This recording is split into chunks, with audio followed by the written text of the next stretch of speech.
Good evening, ladies and gentlemen. It is an honor that the former Secretary of State, Mάικ Πομπέο, is here in Athens to participate in the first American Mediterranean Investment Forum, which is organized by the Joseph Sasson Group. Mr. Pompeo, thank you for this interview. It's wonderful to be with you again. Thank you. Allow me to start our conversation by asking you the developments in Eastern Mediterranean. In 2019, you were present when the EastMed project was signed. Since then, Greece, Cyprus and Israel have developed their relationship in defense and diplomacy. At the same time, Turkey and President Erdogan is still in power. So what is the level of interest in the United States and in the area and its security commitments? So I think the Eastern Med remains just as important today as it was in 2019. I'm really proud of the folks who came together to do that, leaders in Israel and Cyprus and Greece. It was good work. I think it has expanded in what is now 4 years or so, but there's still a lot more work to do. There's a lot more capital investment opportunity. There's more work on the security side that needs to be done as well. And so while I think there has been real progress, I think there still remains a lot that needs to be accomplished to achieve the vision that we laid out back in 2019 in the Trump administration, alongside our colleagues and partners here in the region. Right. The fact that President Erdogan is still in power, do you think it's a matter that the three countries, Greece, Cyprus and Israel, should consider more? Oh, always, but that's probably true no matter who the president of Turkey is. They should consider doing more. There's rich natural resources, great human capital, abundant capabilities in terms of transportation, shipment, infrastructure work that can be done between the Eastern Med countries.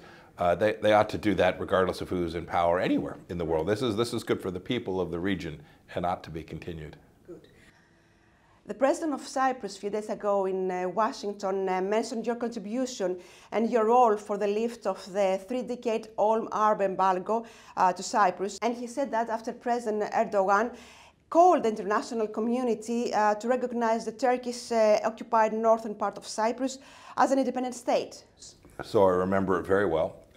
At that time, he was the foreign minister, if I have the timing right. That's right.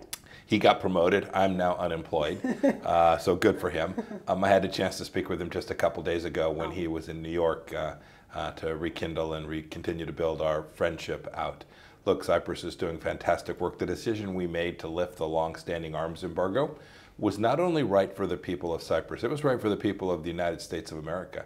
They are a partner and ally, a good friend, and we need to strengthen our defense cooperation with them in a way that will ensure that they will have the sovereignty and autonomy that they so richly deserve.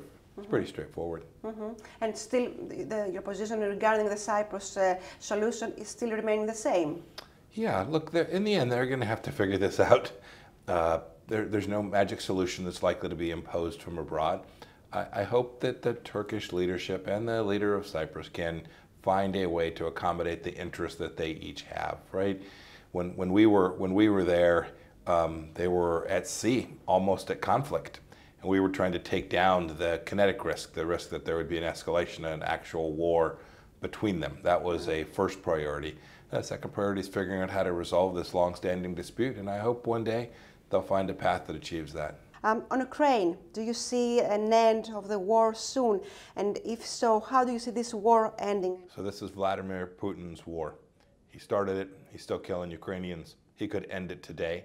That has to be our expectation. Needs to be the expectation not only for the Ukrainians, but for Europeans and for Americans as well.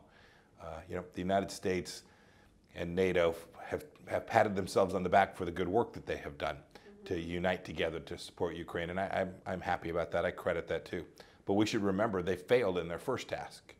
Their first task was to deter this war, as we had done for 4 years while I was in office. And so that failure of deterrence has just resulted in an absolute tragedy for Ukraine and for Europe. As for how it ends when Vladimir Putin concludes that the cost of continuing his aggression exceeds the benefit. It's pretty straightforward. That's old school. Everyone knows this is how wars end.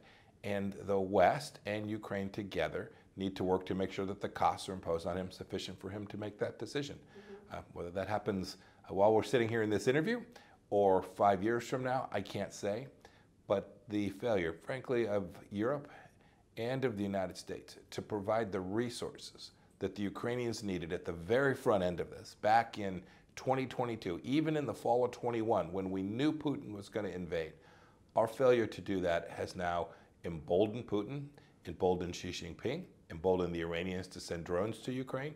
All of these things build out adversarial capabilities in a way that threaten those of us who believe in basic human dignity. We need to work to assist the Ukrainians in ending this war on terms that matter to the American people and to people all across the world. I'm convinced we can do it. During your tenure as a director of CIA and later as a Secretary of State, you took a strong stand against Russia, but at the same time, former President Trump has been accused that he was too friendly with Vladimir Putin. So if former President Trump wins against the election, what his foreign policy will be towards this issue? Well, it'll be America first, which is what we did for 4 years. Look, the Russia hoax narrative that somehow Donald Trump was a Russian asset has been proven false. We know this was a Hillary Clinton political hit job, right? Run by the Democratic Party attempting to undermine the duly elected President Donald Trump. Right. As for our policies, I think they speak for themselves. The first ones to provide defensive weapons systems to the Ukrainians was not President Obama, it was not President Biden, or Vice President Biden for that matter. It was President Trump and our team. We did that because we wanted to make sure then President Putin understood that we were serious about defending the things that mattered to America. I'm confident that if President Trump is to be reelected, brought back into office, that will continue. It's not about hostility towards the Russian people. Right. It's not about hating Russia.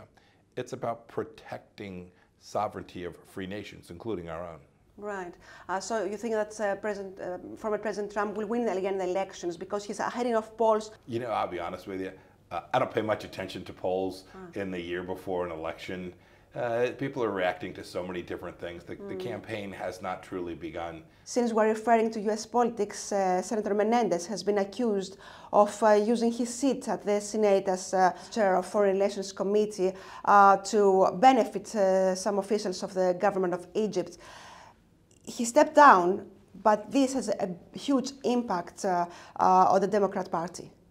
These are just charges. They've not been proven yet. But man, it looks nasty. It looks like one of the worst violations of the basic norms for American leaders, especially someone who's in charge in the Senate of foreign relations.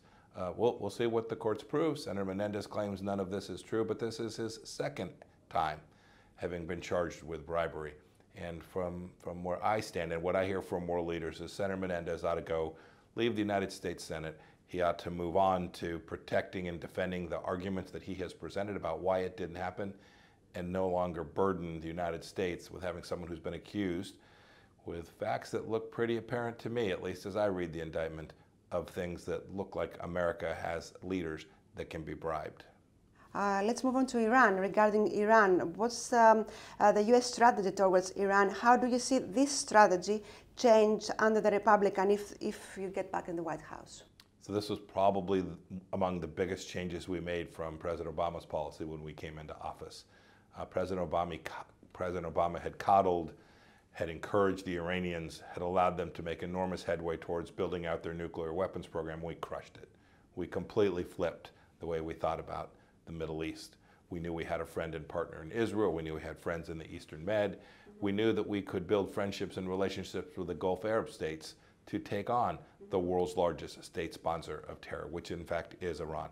Biden administration came back and basically undid what we did and have now given billions of dollars to the Iranians. I promise you, you are less safe sitting here in Greece today as a result of that money in the Iranian hands. You saw just the past few weeks, Iranians rolled up here in Greece engaged in nefarious activities. This is a global terror campaign, and now the Biden administration has given them the money with which to do it. The Abraham Accords mattered an awful lot. And you can't get an expansion of the Abraham Accords when the United States is funding Iran. The Gulf states will fear it too much. They'll have to hedge for their own protection. And so my hope is that whoever the next president is, I hope they'll come to see that we have great friends in the Kingdom of Saudi Arabia, in the United Arab Emirates, in Kuwait and Oman, all across the Gulf Arab region. They want to be economic security partners with the United States. And that so long as we're underwriting Iran and the United States is giving them money, you'll see Iran do bad things, including threaten to wipe Israel off the face of the earth, seek to kill American officials, build drones that are now killing Ukrainian innocent civilians being provided to the Russian military forces, not to mention all that they do to their own people, especially the women of their own country. My last question, I have read your book, Never Give an Inch, and it's a fantastic book actually. You give very much insight and experiences, but it appears to be an introduction for yourself to the next level of your political journey. You mentioned before that you're unemployed. Of course, no one believes that. So I'm interested to know if you're interested in re-entering politics once again. That's a fine question. Look, I wrote Never Give an Inch, and everybody said I was doing it to run for president. It turns out that's not true. Okay. I wrote it because, and I can prove it, I'm not running for president. Now. But I wrote it because I wanted that history to be told from my perspective, the things that I saw. That was the purpose of the book.